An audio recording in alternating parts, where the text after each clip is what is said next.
Dini Zot atë dheut për udhëheqjen e partisë. Partia do të jetë përdorur me ju në mbështetje tuaj, sepse ju jeni mbështetja e madhe e ardhërit e kombit tonë. Enver Hoxha ishte kryeministër, ministër i mbrojtjes, ministër i jashtëm, sekretari i parë i Komitetit Qendror të PPSH-s, general kolonel, komandanti i përgjithshëm i forcave të armatosura. Askush nuk ka mbajtur njëkohësisht kaq shumë detyra në historinë e shtetit shqiptar. Por sa e kishte rrogën Enver Hoxha?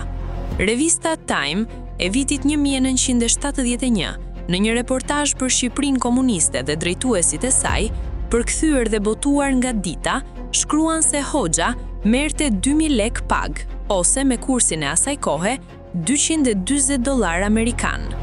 A kishte Hoxha një sozi? Djali ish kryeministrit Mehmet Shehu, Bashkim Shehu, në një botim të tij mbi hapjen e dosjeve, prek edhe temën e ekzistencës apo jo të një sozie të Enver Hoxhës. Enver Hoxha ka pasur një kipc, sozi, në vitet e fundit. Nuk dihet as emri as profesioni i tij, ndonse flitet që ka qenë aktor, që të mund të shërbente jo vetëm qëndrimet dhe gjestet e Enver Hoxhës, por her pas here kur të ishte nevoja, edhe të folurën e Enver Hoxhës.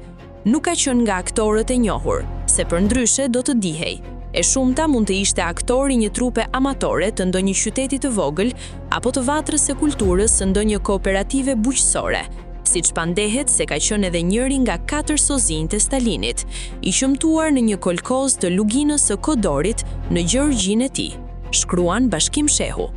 Për sozinë e Enver Hoxhës, i pari që ka shkruar ka qenë gazetari belg Jean René Times, i cili erdhi në Shqipëri në kohën e trazirave të vitit 1997, raporton Dita.